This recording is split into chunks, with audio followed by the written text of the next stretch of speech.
So I had two conversations with two prospective clients this week that really impacted me a lot because they were actually having the same problem, and it's a problem that I see over and over again. But it wasn't until I had another another phone call with the client. This was a client. The first two were prospects, where he said, RC, you talk about the stuff with investing that no one even knows to talk about. And if they do know to talk about it, they don't talk about it because it's not hip, it's not in, it doesn't sell well, it doesn't market well. And he said, just please keep talking about what you think we should be hearing, because it's helped. And he said this, he goes, it has helped me so much over the last 15 years. It's helped my wife so much over the last 15 years. It's helped what we've been able to do for our kids over the last 15 years. Not to mention, I sleep amazingly well. So he said, please keep finding those topics that we need to be hearing, that people have to be hearing, but they aren't. And the one I want to talk to you about is a topic that for sure you have never heard before in regards to stock market investing. But I think it is actually a topic that really needs to be talked about. And the topic is grief. And the reason I bring up grief is because no one that is thriving and succeeding at investing is actually going through the 5 steps of the grieving process, which were first talked about or written about in a 1969 book. And so those 5 steps, the first step is denial and isolation.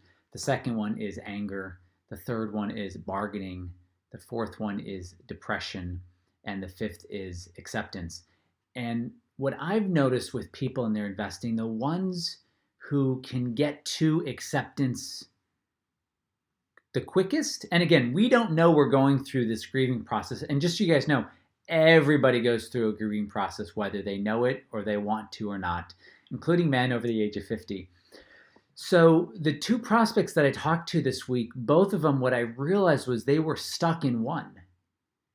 They were still either denying that it even happened, or maybe they were in the anger part, right? They were still mad that it was going. And as I think about this out loud, one was in denial and one was in anger that it was happening. And so I want to bring up 3 price charts to show you how they actually described their experience. And they didn't get, and I didn't put, by the way, I didn't point out to them like, oh, you're in the grieving process, because that would sound kind of weird. But the first price chart that the guy, he referenced it to me, not the price chart, but the company he owns, Cliff Natural Resources. And I'm not suggesting you own this, but he kept talking about how great the company was and how it hit its earnings call and how they found new discoveries and where they're digging new holes. And he was doing it all in the container of being really, really anxious and angry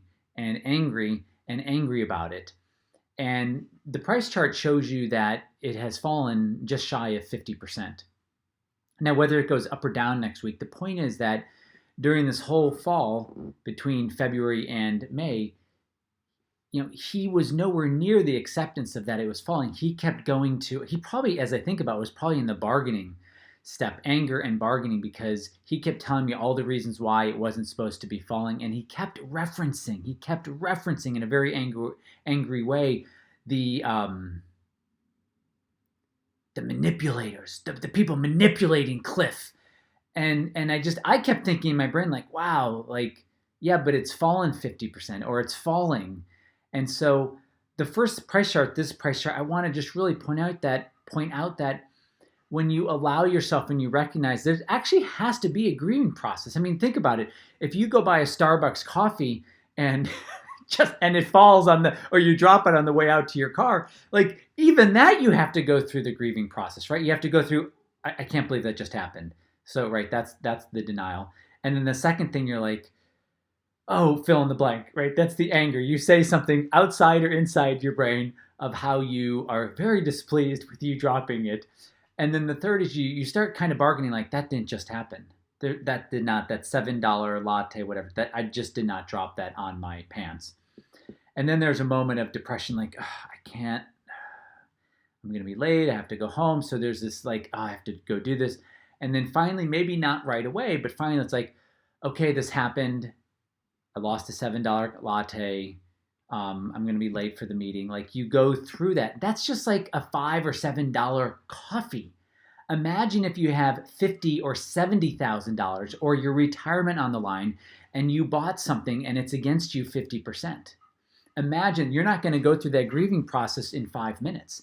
That's something that is pretty huge. That is a death. And so I actually don't think I'm being disproportionate here by saying understanding the grieving process is super important, because what is the death is the death of the future that you thought you're going to have, the retirement that you thought you're going to have, but because your account is down 50% or your Cliff Resources position is down 50%, there literally is a death to the future or the stability or the steadiness that you thought you were going to have. And that is true. The second price chart that I remember pulling up, and this was with a different prospective client, was the S&P 500. And literally he was waiting for it to crash. And he actually said, I'm waiting for it to crash. And he said it, and again, I am not judging these two people. I am not indicting these two people. I'm simply pointing out that when you don't go through the grieving process, and by the way, if you don't know you're going through it, it's going to like quintuple the length of time it takes to get through it. But what was going on, he's like, I have to wait for the market to crash before I can fill in the blank, or I'll be good when the market crashes again. And then he said, I can't believe it's been this long. I've been waiting 8 years for the market to crash. And this is a price chart of the S&P 500 with dividends reinvested. And guys, the market's going up 78% of the time. And crashes, a crash to me is anything over 20%. They don't happen that often. And so what I got to again with this second person was, accepting where you are is one of the most powerful things you could ever do with your life, with your marriage. But guys, we're talking about the stock market here and your money. And especially with your money is really getting to that fifth stage of grieving, is then it's like, okay, this is where I am now. What can I do? And that's where the power is. That is absolutely where the power is. And the third chart is a price chart of gold. This is an actual price chart of gold, the commodity, not a tracking ETF or symbol of it. And I can almost guarantee you that there are a lot of people who are somewhere in the grieving process, either still staying in isolation and denial, which is the first step. The second step, which is anger, super pissed off that it has not moved higher. Number 3 is bargaining with whomever they want to bargain with, going through depression. And then the fifth is accepting what is actually there. And of all the things I've ever noticed with investing is those who accept what's happening are the ones that have the most stable and stability and consistency in their life.